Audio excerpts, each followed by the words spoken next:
Este es el cuarto mensaje de una breve serie que iniciamos hace 2 semanas atrás acerca del Día del Señor. Yo sé que estoy consciente que el sermón de esta mañana exigía mucha atención. Yo espero que este sea más liviano, no más ligero ni superficial, sino más liviano. En los estudios anteriores, nosotros hemos visto que desde el principio de la creación, Dios estableció un patrón en el uso del tiempo que el hombre creado a su imagen y semejanza debía imitar. 6 días para trabajar, 1 día para reposar y adorar. Hemos visto también cómo el Señor incluyó esta ordenanza en los 10 mandamientos que fueron entregados a Moisés en 2 tablas de piedra, escritos con el dedo de Dios. Esta mañana nos concentramos en el lugar que ocupa este mandamiento en la vida de todos aquellos que por la gracia de Dios hemos venido a ser hechos participantes de las bendiciones del nuevo pacto que Cristo inauguró. Y el aspecto que queremos enfocar ahora es en lo concerniente al cambio del día. ¿Por qué razón el pueblo de Dios del antiguo pacto descansaba y adoraba el 7º día de la semana, es decir, el sábado, mientras que nosotros lo hacemos el primer día de la semana, es decir, el domingo? Dado que Dios reposó el día 7º, dice en Génesis capítulo 2, y ordenó al pueblo de Israel apartar ese día en los 10 mandamientos, ¿por qué razón la iglesia de Cristo se congrega un día diferente? ¿Cuándo y por qué se hizo el cambio de sábado a domingo? Y hermano, yo espero que al final de este sermón nosotros podamos salir de este lugar henchidos de gratitud por detalles como estos en la palabra de Dios, porque no son detalles técnicos. Para responder esta pregunta, veremos en primer lugar algunas circunstancias que sugerían ese cambio aún en el Antiguo Testamento, para luego ver en segundo lugar el establecimiento definitivo de ese cambio en el Nuevo Testamento.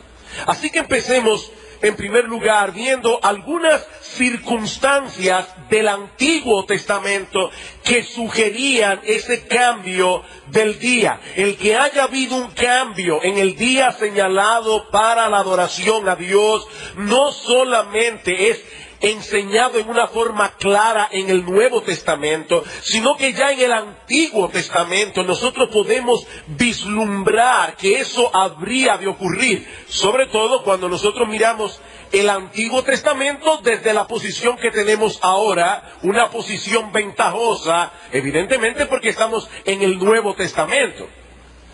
2 circunstancias que sugerían ese cambio. En primer lugar, la universalidad de la dispensación evangélica sugiere un cambio en el día, de modo que pueda ser observado universalmente también.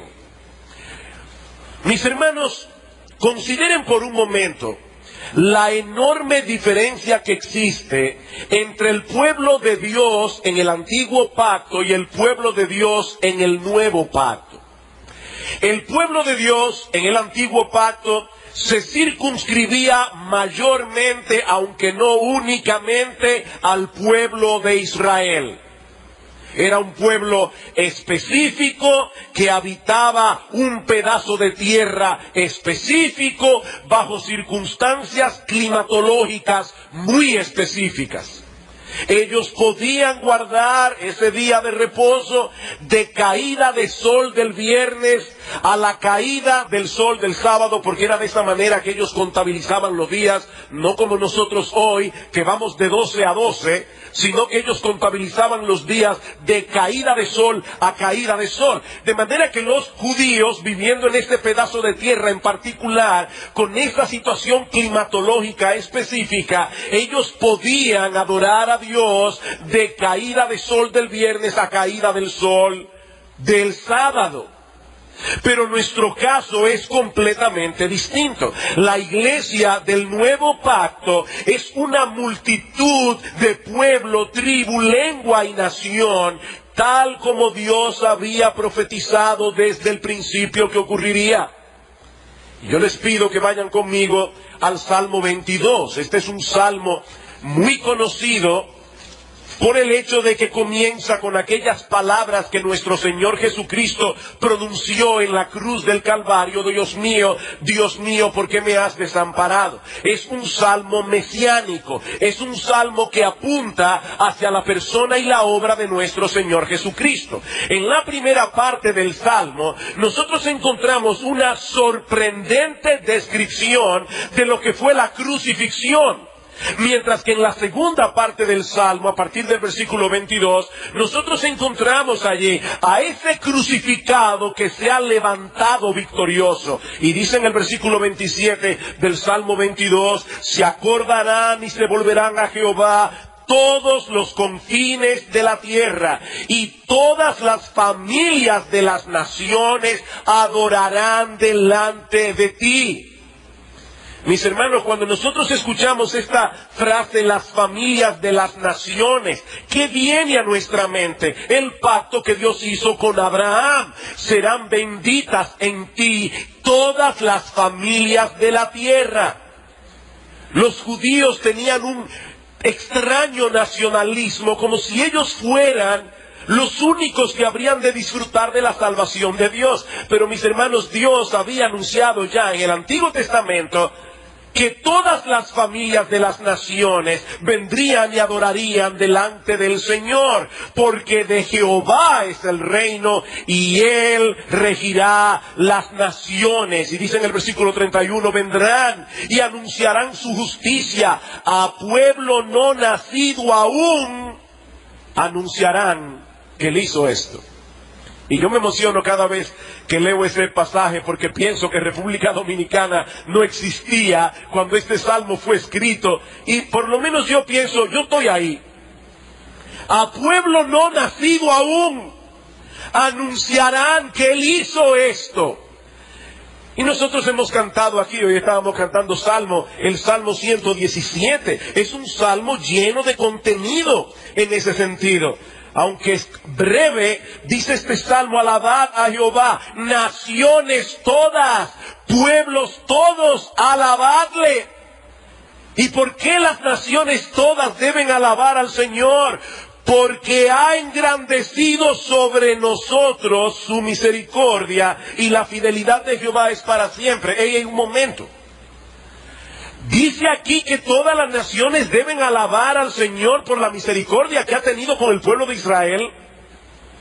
Sí, eso es exactamente lo que dice el salmista. El salmista es un judío, y él está invitando a todas las naciones: alaben al Señor, porque Él ha engrandecido sobre nosotros su misericordia, y ahora vosotras, todas naciones, se pueden beneficiar de la misericordia de Dios.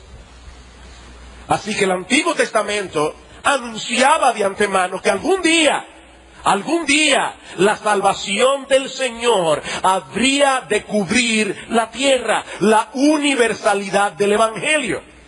Id por todo el mundo y predicad este evangelio a toda criatura. Pero mis hermanos, esa universalidad del evangelio exige una adoración que pueda ser llevada a cabo universalmente también, aun en aquellos lugares donde el sol se pone a eso de las 12 de la medianoche en algunas épocas del año, o en el caso de los polos, donde el sol se oculta por 6 meses y sale por 6 meses. Yo me pregunto cómo adorarán algunos que todavía quieren aferrarse a ese patrón del antiguo pacto de adorar de caída de sol del viernes a caída de sol del sábado. ¿Cómo adorarán en el polo? Bueno, lo más seguro lo hacen de 6 a 6. Pero la Biblia no dice que es de 6 a 6, es de caída de sol a caída de sol. Así era por lo menos como los judíos lo hacían. Pero en segundo lugar, el cambio de significado en el día de reposo y adoración designado por Dios presupone también un cambio en el día mismo que se ha de guardar. El cambio de significado. Mis hermanos, nuestro Dios no es un Dios arbitrario. Nosotros los dominicanos tenemos la gloria de haber acuñado la palabra medalaganariamente. Eso no existe en ningún país. Eso lo inventó el padre del músico Jacinto Jim Bernal, quien publicaba una revista, y alguien le preguntó, ¿es un semanario, es un mensuario? Dijo, no, es un medalaganario porque sale cuando a mí me da la gana. Bueno, hermanos, nuestro Dios no es un Dios medalaganario. Él hace las cosas con un propósito. Cuando Él señala un día específico como día de reposo y adoración, es porque hay una buena razón para que sea en ese día y no en otro. En el huerto del Edén, el día señalado fue la culminación de su obra creadora, como vimos en Génesis capítulo 2, versículos 1 al 3. Y en Éxodo capítulo 20, nosotros vemos que esa es la razón ratificada por Dios para que los judíos guardaran ese mismo día. Sin embargo, en el pueblo de Israel, el día señalado cobró un significado distinto, adicional, no distinto, adicional, al haber sido librados de la esclavitud de Egipto. Deuteronomio capítulo 5. Deuteronomio capítulo 5, vamos a leer los versículos 12 al 15. Dice, guardarás el día de reposo para santificarlo como Jehová tu Dios te ha mandado. 6 días trabajarás y harás toda tu obra, mas el séptimo día es reposo a Jehová tu Dios. Y dice más o menos lo mismo que en Éxodo 20, pero ahora el versículo 15 dice, acuérdate que fuiste siervo en tierra de Egipto y que Jehová tu Dios te sacó de allá con mano fuerte y brazo extendido, por lo cual Jehová tu Dios te ha mandado que guardes el día de reposo. Noten cómo ahora no solamente los judíos debían recordar la creación, ellos también debían recordar la redención. Por supuesto, esto no contradice lo que dice Éxodo 20. Porque ¿cómo comienza Éxodo 20? Yo soy Jehová tu Dios que te saqué con mano fuerte de mano de la tierra de Egipto. Así que hay una conexión entre la creación y la redención. Bueno, mis hermanos, como veremos en un momento, los creyentes del nuevo pacto conmemoran una nueva creación y una nueva redención, lo que también sugiere un cambio en el día. Ya nosotros no conmemoramos el hecho de que Israel haya sido libertado de la esclavitud en Egipto, y por lo tanto no hay ninguna razón para seguir observando el día en que ellos conmemoraban dicho evento. Ahora yo repito lo que dije hace un momento. Estas dos declaraciones apenas sugieren la posibilidad de que habría de efectuarse un cambio en el día de adoración del pueblo de Dios. Sin embargo, cuando nosotros llegamos al Nuevo Testamento, encontramos allí indicios muy claros de que ese cambio fue gradual pero definitivamente efectuado. En primer lugar, nada se nos dice en el Nuevo Testamento acerca de adorar a Dios en el séptimo día, después de los evangelios, obviamente. Y este silencio, mis hermanos, es muy elocuente, sobre todo tomando en consideración que la iglesia nació y se crió, por decirlo de alguna manera, en el seno de una comunidad judía. Sin embargo, en ningún lugar del Nuevo Testamento encontramos a los apóstoles apartando ese día para la adoración a Dios, ni mucho menos ordenando tal cosa a la iglesia. Ahora, aquí es necesario hacer una aclaración. Si alguna vez ustedes se topan con un adventista del séptimo día, es muy probable que le señale algunos textos en el libro de los Hechos, donde nosotros encontramos a Pablo yendo a las sinagogas los días sábado. Ahora yo me pregunto, ¿acaso demuestra eso que el apóstol Pablo guardaba el séptimo día? Por supuesto que no. ¿En qué otro lugar encontraría Pablo a los judíos para predicarles el evangelio si no era en las sinagogas precisamente ese día? ¿No fue el mismo Señor Jesucristo quien ordenó expresamente que el Evangelio llegara primero a los judíos y después a los gentiles? Bueno, al ir a las sinagogas para aprovechar el hecho de que ellos se reunían en ese lugar en ese día, eso fue un paso inteligente de Pablo para obedecer el mandato expreso del Señor. Pero repito que nada se nos dice en el Nuevo Testamento, ni siquiera se sugiere de que debamos adorar a Dios en el séptimo día. En segundo lugar, el énfasis que encontramos en el Nuevo Testamento sobre el primer día de la semana, tanto en el ejemplo de Cristo como en el de los apóstoles, no deja lugar a dudas en cuanto al día señalado para la adoración de la iglesia. Mis hermanos, vamos a ir al Nuevo Testamento. Yo quiero que ustedes vean algunos versículos rápidamente. En primer lugar, nuestro Señor Jesucristo se levantó de la tumba el primer día de la semana, completando de ese modo la obra redentora que inaugura la entrada en vigor del nuevo pacto. Y los 4 evangelios se encargan de establecer esta verdad con toda precisión. Mateo capítulo 28, versículo 1. Pasado el día de reposo, al amanecer del primer día de la semana, vinieron María Magdalena y la otra María a ver el sepulcro y encontraron que el Señor había resucitado. A veces uno le pregunta a un niño, ¿cuántos años tú tienes? Y el niño dice, 12 para 13. Evidentemente, si tiene 12 va para 13. No podía ir a otro número. Bueno, mis hermanos, si la Biblia dice pasado el día de reposo, evidentemente era el primer día de la semana. Sin embargo, los apóstoles, los evangelistas, no quisieron dejar esa información implícitamente.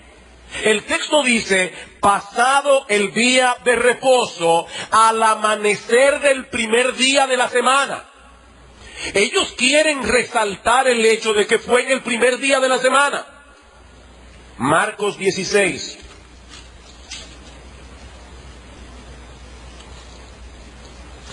Versículo 1.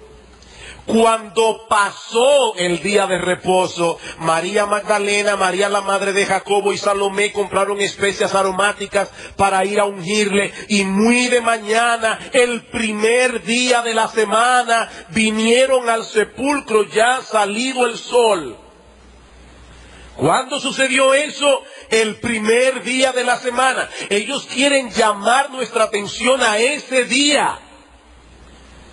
No voy a buscar los textos, pero lo mismo pasa en Lucas 24:1 y en Juan 20:1. El Señor Jesucristo no se levantó de la tumba el sábado, tampoco lo hizo el lunes, resucitó el primer día de la semana, el domingo, sellando así su obra de redención y dando inicio a una nueva creación. Pero no solo eso. Sus primeras apariciones como Cristo resucitado ocurrieron también el primer día de la semana. Luego de haber aparecido a María Magdalena esa mañana y a 2 de sus discípulos que iban camino a Emaús, el Señor se presentó esa noche en el lugar donde los discípulos estaban reunidos. Y no hay que tener mucha imaginación para suponer por qué estaban reunidos. Ese día habían pasado muchas cosas extrañas. Y dice en Juan capítulo 20, versículo 19, cuando llegó la noche de aquel mismo día, el primero de la semana, pues ya había dicho que era el primero de la semana en el versículo 1, pero no lo quiere dejar implícito, sino explícito. Cuando llegó la noche de aquel mismo día, el primero de la semana, estando las puertas cerradas en el lugar donde los discípulos estaban reunidos por miedo de los judíos, vino Jesús y puesto en medio les dijo, paz a vosotros. Y yo lamento que no pueda ahora entrar en todas las consideraciones de lo que esa frase significa. Y cuando les hubo dicho esto, les mostró las manos y el costado, y los discípulos se regocijaron viendo al Señor. Dice que puesto en medio. Y algunos se ponen a especular si el cuerpo de Cristo era incorpóreo, cómo Él pudo pasar a través de la puerta cerrada. Hermano, nosotros no sabemos cómo fue que Cristo hizo eso, y lo mejor es no especular. Lo que el texto dice claramente es que ellos estaban reunidos, Cristo se les puso en medio y les dijo: paz a vosotros. Ahora yo me pregunto, ¿tendrá alguna conexión esa acción de Cristo el primer día de la semana con lo que Él había prometido en Mateo capítulo 18, versículo 20? Donde estén 2 o 3 congregados en mi nombre, allí estaré yo en medio de ellos. Que a su vez está conectado con Éxodo capítulo 20, versículo 24. Dice en Éxodo 20: altar de tierra harás para mí, y sacrificarás sobre él tus holocaustos y tus ofrendas de paz, tus ovejas y tus vacas. Y ahora escuchen: en todo lugar donde yo hiciere que esté la memoria de mi nombre, vendré a ti y te bendeciré. Donde estén 2 o 3 congregados en mi nombre, allí estaré yo en medio de ellos. Estando los discípulos reunidos, Cristo vino, se puso en pie en medio de ellos y dijo: paz a vosotros. Donde quiera que yo elija poner la memoria de mi nombre, vendré a ti y te bendeciré. Pero no solo eso. En aquella ocasión, un apóstol estaba ausente, el apóstol Tomás. Y él no quiso creer el testimonio que los demás le daban de la resurrección de Cristo. ¿Qué hizo el Señor? Que se les apareció nuevamente.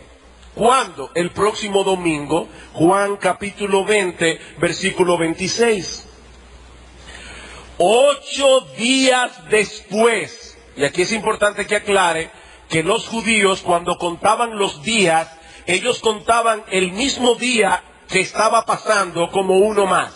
Por ejemplo, si yo voy a decir de aquí al martes, son 3 días, porque contaría domingo, lunes y martes. Así que el 8º día de la semana no es más que el próximo domingo. Y eso es algo que todos los comentaristas están de acuerdo. Así que cuando 8 días después estaban otra vez sus discípulos dentro, y con ellos Tomás, Jesús llegó estando las puertas cerradas y se puso en medio y les dijo: paz a vosotros. Otra vez la misma acción. Así que el Señor Jesucristo resucitó el primer día de la semana, apareció a los discípulos por primera vez en ese mismo día y esperó 7 días para darle testimonio a Tomás. Él no se le apareció a Tomás ni el lunes, ni el martes, ni el miércoles, ni el jueves, ni el viernes, ni el sábado, sino el primer día de la semana. Pero hay algo más. El Espíritu Santo descendió sobre los discípulos el primer día de la semana, dejando constituida formalmente la primera iglesia del mundo. Dice en Hechos capítulo 2, versículo 1, que el Espíritu Santo vino el día de Pentecostés. Si ustedes luego buscan en sus Biblias Levítico capítulo 23, versículos 15 al 16, verán allí que Pentecostés siempre se celebraba en el primer día de la semana. Pentecostés siempre caía en domingo, porque se contaban 7 semanas cumplidas después del último día de reposo de las fiestas de las gavillas. Se celebraba la fiesta de las gavillas, se contaban 1 sábado, 2 sábados, 3 sábados, 4 sábados, 5 sábados, 6 sábados, 7 sábados, y al día siguiente, es decir, el domingo, el primer día de la semana, se celebraba Pentecostés. En ese día se ofrecía al Señor los primeros frutos de la cosecha. Y en ese mismo día, la iglesia de Cristo cosechó sus primeros frutos de salvación a través de la predicación del Evangelio. En cuarto lugar, vemos que al principio la iglesia en Jerusalén se reunía todos los días, en Hechos capítulo 2. Sin embargo, a medida que va pasando el tiempo, ellos van asumiendo otro patrón. Y en Hechos capítulo 20, nosotros encontramos un dato importante. Hechos capítulo 20, versículo 7. El primer día de la semana, reunidos los discípulos para partir el pan, y eso es una forma técnica de mencionar muy probablemente la celebración de la Cena del Señor, Pablo les enseñaba habiendo de salir al día siguiente y alargó el discurso hasta la medianoche. Ahora, si ustedes leen el versículo 6, se van a dar cuenta que Pablo había estado allí 7 días, se quedó en Troas. Lo que quiere decir que Pablo hubiera podido reunir a los discípulos el sábado, porque él estaba el sábado ahí. De hecho, hubiera sido más cómodo, porque él iba a partir al día siguiente. Sin embargo, ellos se reunieron el primer día de la semana para partir el pan. Primera a los Corintios, capítulo 16, versículo 1 y 2. En cuanto a la ofrenda para los santos, haced vosotros también de la manera que ordené en las iglesias de Galacia. O sea, esto no era algo regional, dice Pablo, yo ordené lo mismo en las iglesias de Galacia, cada primer día de la semana. ¿Ven la regularidad? Cada primer día de la semana, cada uno de vosotros ponga aparte algo según haya prosperado, guardándolo para que cuando yo llegue no se recojan ofrendas. Y fue hablando precisamente de ese día, el primer día de la semana, que el apóstol Juan, estando en la isla de Patmos, escribe en Apocalipsis capítulo 1 versículo 10, yo estaba en el Espíritu en el día del Señor. Y la gran mayoría de comentaristas entienden que Juan se está refiriendo exclusivamente allí al domingo. Yo estaba en el Espíritu en el día del Señor. Y aquí se usa la misma construcción gramatical que Pablo usa en 1 Corintios capítulo 11 versículo 20 para hablar de la cena del Señor. La cena del Señor no es una comida común y corriente. Es una comida que está asociada, estrechamente vinculada con la persona de Cristo y con la obra que Él llevó a cabo en la cruz del Calvario. Por eso es la cena del Señor. Y Juan dice, yo estaba en el Espíritu en el día del Señor. El comentarista Kistemaker dice respecto a esta expresión en Apocalipsis 1:10, este es el día de la resurrección del Señor. Y hacia finales del primer siglo, los cristianos habían comenzado a referirse a Él no como el primer día de la semana, sino como el día del Señor. Es el día dedicado al Señor, un día consagrado a Cristo. Termina la cita. Es por esa razón, mis hermanos, que este día se llama domingo. Eso proviene del latín domine, que significa del Señor. Y es interesante notar que Juan no tuvo que aclararle absolutamente nada a esas 7 iglesias de Asia Menor a quienes él envió originalmente el Apocalipsis. Él les dice a esas 7 iglesias, yo estaba en el Espíritu en el día del Señor, sin explicación, porque lo más seguro ellos iban a entender de qué estaba hablando Juan.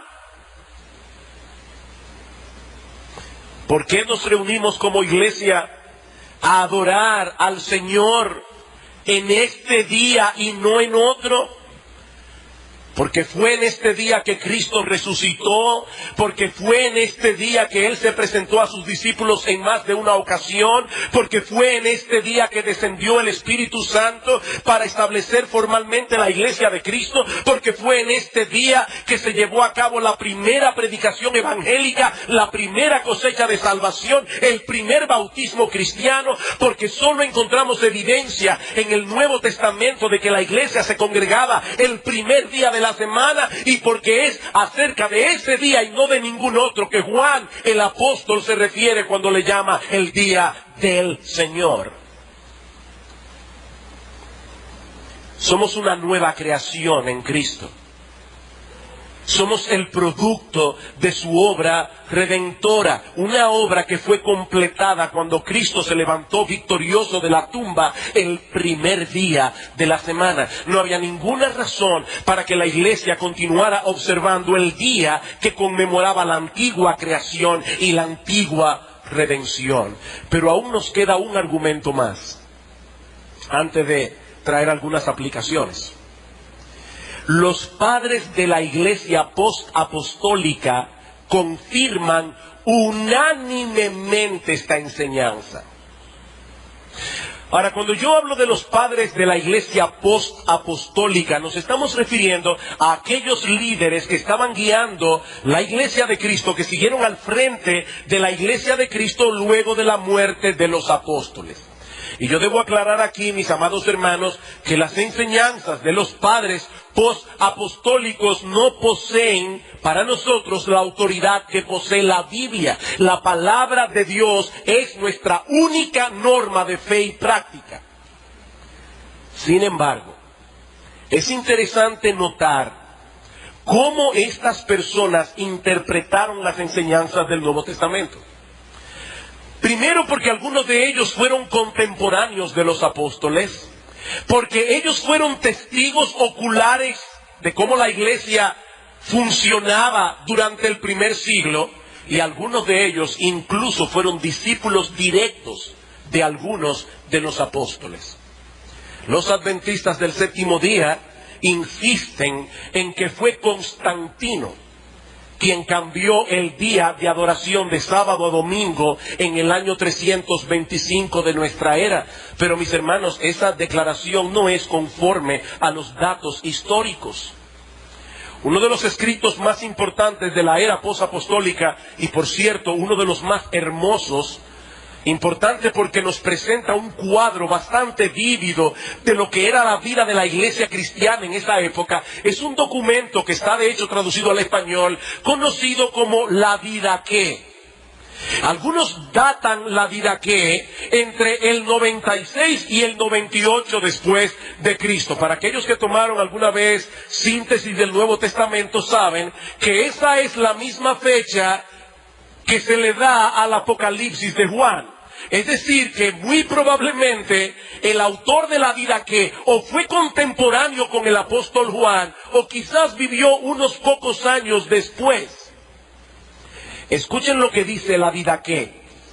Y en el día del Señor, su día especial, congregaos y partid el pan y dad gracias, confesando primero vuestras transgresiones para que vuestro sacrificio sea puro. Aquí hay un juego de palabras en el original griego, porque dice, en el día del Señor, y por eso algunos lo traducen, en el día del Señor, su día especial.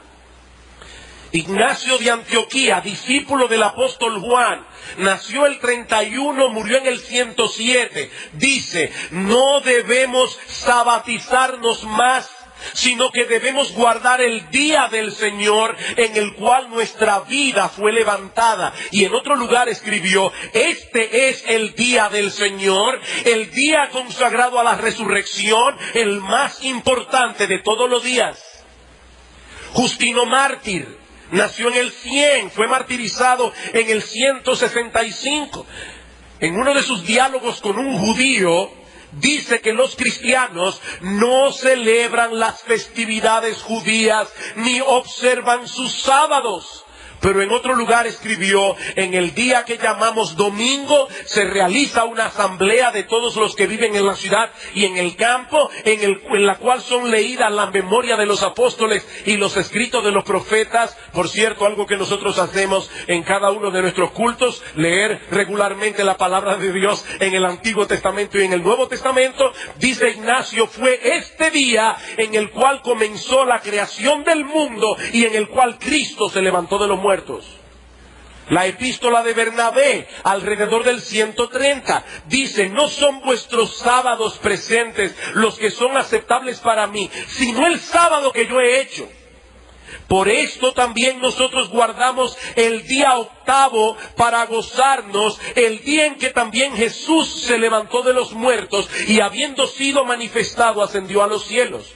Ireneo, discípulo de Policarpo, quien a su vez fue discípulo del apóstol Juan, del año 130 al 195, en el día del Señor, cada uno de los cristianos guarda el día de reposo, meditando en la ley y regocijándonos en las obras de Dios. Tertuliano, 160 al 220 después de Cristo, dice: celebramos el domingo como un día de gozo. En el día del Señor pensamos que es incorrecto ayunar o aún postrarnos en oración, porque era una fiesta. Ellos les pedían a los cristianos que no ayunaran ese día, porque el ayuno va conectado con tristeza, y este es un día de gozo. Clemente de Alejandría, contemporáneo de Tertuliano, murió alrededor del 211. Dice: un verdadero cristiano, de acuerdo con lo ordenado en el Evangelio, observa el día del Señor, echando fuera todos los malos pensamientos y dedicándose a todo lo bueno, honrando la resurrección del Señor, la cual tomó lugar en ese día. Y yo no voy a seguir ampliando las citas.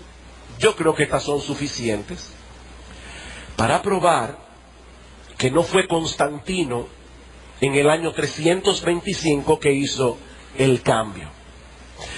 De hecho, es interesante notar que estas citas que yo he traído provienen de lugares muy distantes entre sí, regiones muy apartadas: Antioquía de Siria, Palestina, Alejandría, Bitinia en Asia Menor. ¿Saben lo que eso indica? Que la práctica de congregarse el primer día de la semana era muy extendida a principios del segundo siglo. Es a la luz de esta evidencia que un historiador tan reconocido como Philip Schaff dice lo siguiente: la celebración del Día del Señor en memoria de la resurrección de Cristo data indudablemente de la era apostólica.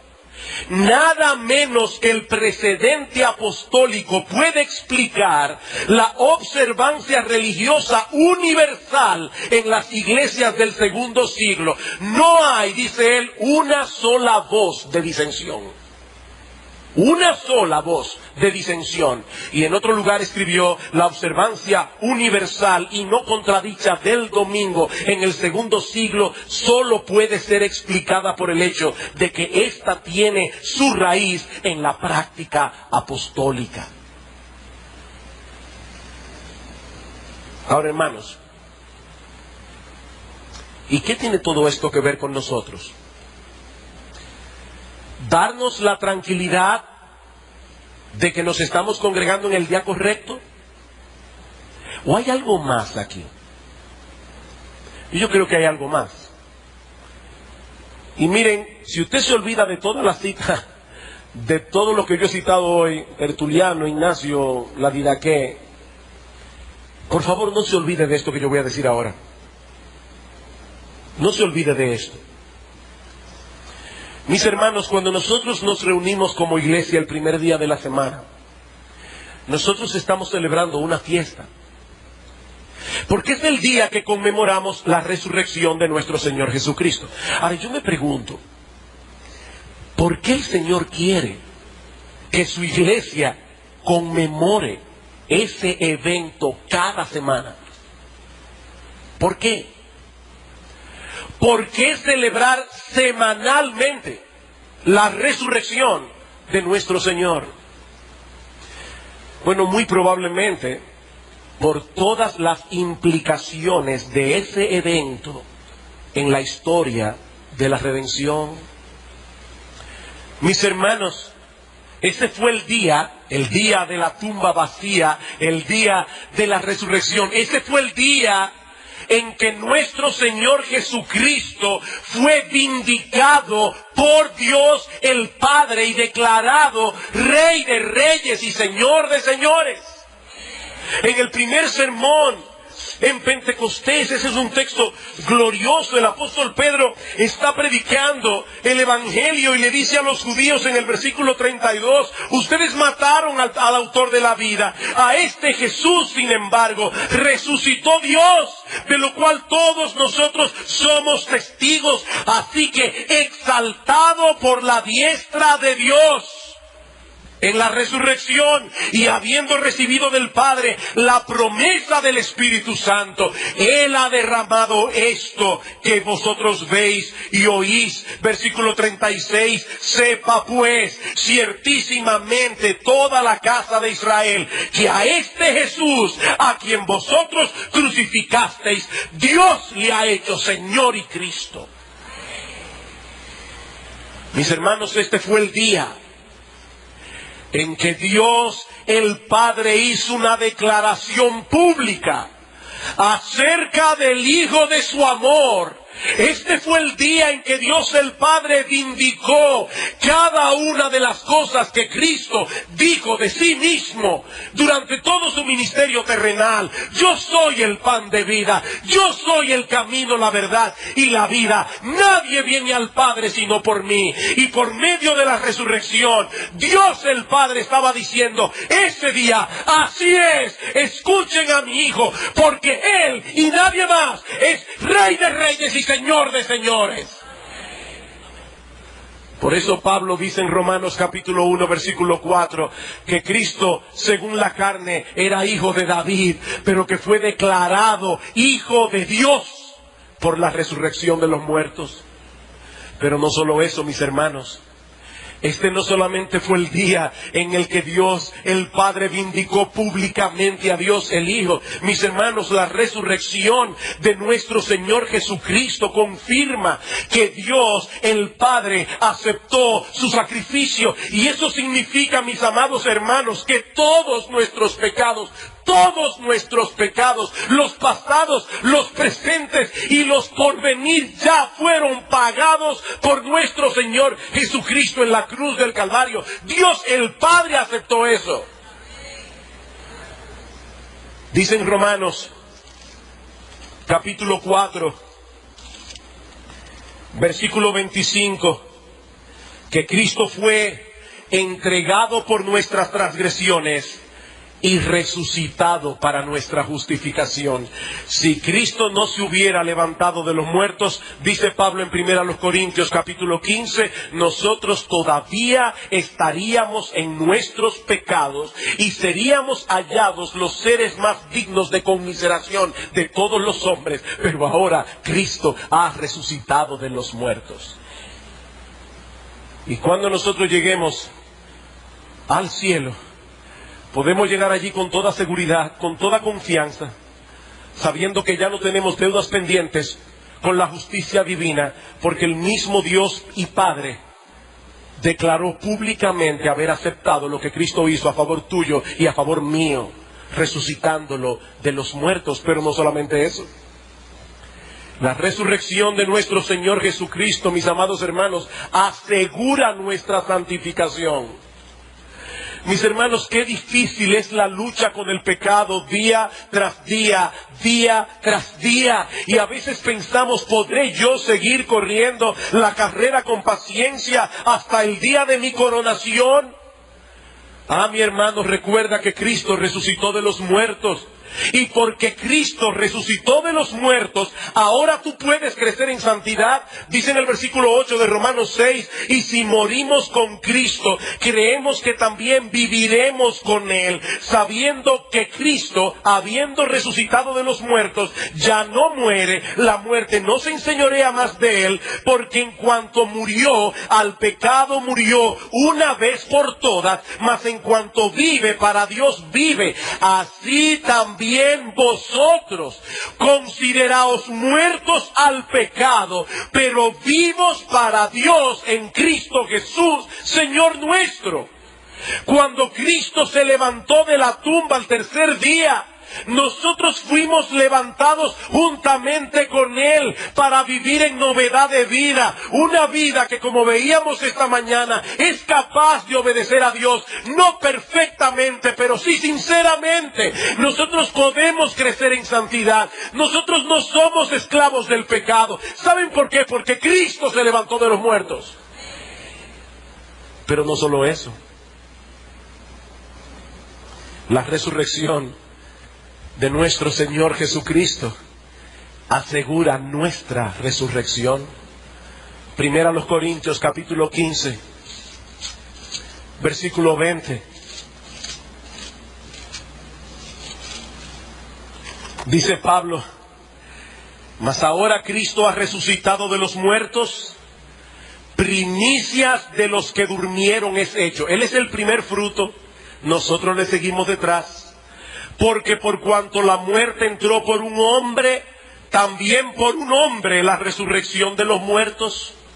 Porque así como en Adán todos mueren, también en Cristo todos serán vivificados. Ahora bien, mis hermanos, yo me pregunto, ¿serían diferentes nuestros cultos de adoración que celebramos cada primer día de la semana si cada uno de los miembros de esta iglesia se preparara adecuadamente para adorar a nuestro Señor, considerando lo que estamos conmemorando en este día? ¿Sería diferente si nosotros tomamos tiempo antes de venir a la iglesia y decimos: oh Señor, este es el día en que Cristo fue vindicado? Oh mi Señor, este es el día en que por tu resurrección todos mis pecados fueron borrados. Mi Señor, este es el día en que porque tú te levantaste de los muertos, yo no tengo que estar esclavizado al pecado. Señor, este es el día en que porque tú te levantaste de los muertos, yo puedo estar completamente seguro que el día que me toque a mí partir, este cuerpo que se va a podrir en una tumba será llamado por tu voz y también resucitará en gloria. Yo me pregunto, si nosotros meditáramos en todo lo que este culto conmemora, ¿sería diferente nuestra fiesta de adoración? Mis hermanos, no vengamos por inercia cada primer día de la semana. No vengamos a la iglesia por costumbre. Lo que se está celebrando hoy aquí es algo inmensamente glorioso. El Señor resucitó. El Señor resucitó y al levantarse de los muertos fue exaltado por el Padre, confirmó el perdón de todos nuestros pecados, aseguró nuestra santificación y aseguró nuestra propia resurrección y glorificación. ¿Con qué espíritu deberíamos nosotros venir a esta fiesta cada primer día de la semana? Mis hermanos, nosotros adoramos a un gran Salvador. Él es glorioso, lleno de gloria, lleno de poder, lleno de majestad. No vengas por inercia a esta fiesta de adoración. Prepara tu corazón. Medita en lo que estamos celebrando aquí. Porque lo que estamos celebrando aquí tiene que ver contigo y conmigo. Lo que estamos celebrando aquí es la mejor noticia que alguna vez haya sido proclamada. Y aunque hayan pasado 2000 años y pasen 2000 años más, esta seguirá siendo la mejor noticia. Cristo resucitó. Cristo resucitó. Vamos a orar, hermanos, y vamos a pedir al Señor que aplique estas palabras en lo más profundo de nuestro corazón. Oh Padre bueno, ¿quiénes somos nosotros, Señor, para ser invitados a celebrar contigo esta fiesta cada primer día de la semana? Oh Señor, gracias por Cristo, gracias por nuestro precioso Señor y Salvador. Gracias, oh Dios, por haberlo resucitado de los muertos en este día. Gracias porque nuestra vida está ligada a la de Él. Oh, gracias, Señor, porque todos nuestros pecados fueron perdonados. Somos tan viles, oh Señor, en nuestros corazones. Gracias, Padre, porque la sangre de Cristo nos limpia de todo pecado y tú aceptaste ese precio, Señor, cuando levantaste a Cristo de los muertos. Oh Señor, gracias porque la resurrección de Cristo asegura nuestra santificación. Cuánta lucha tenemos día a día con el pecado.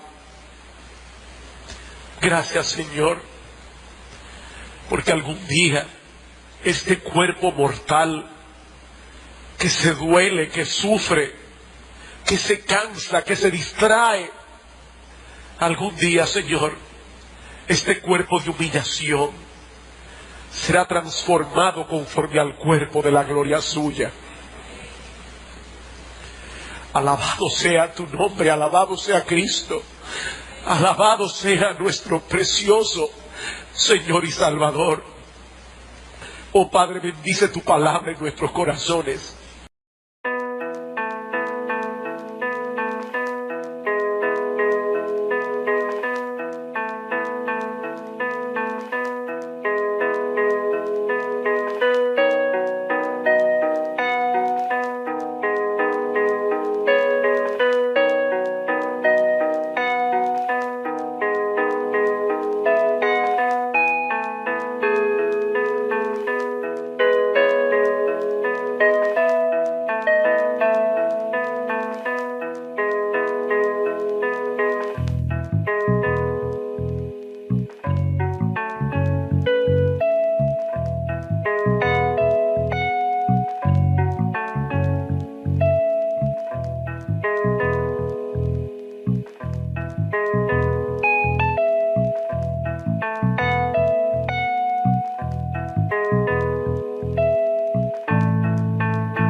quên thật mau không còn quay đầu. Anh ngồi đây uống rượu say như người điên đầu. Đêm về bên cô quạnh hơn như vào trong cô đơn. Sao trời khuya không hẳn in lên màu da xăm sơn. Người nói anh biết yêu tình yêu là sao hết. Lời hứa không giữ nhưng mày mơ còn đâu chứ. Làm bước bên những con đường quen thuộc in dấu. Màu mắt xưa cũ không.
Ayúdanos, Señor, somos débiles. Ayúdanos a vivir a la altura de nuestra vocación, porque te lo pedimos en el nombre de Cristo. Amén.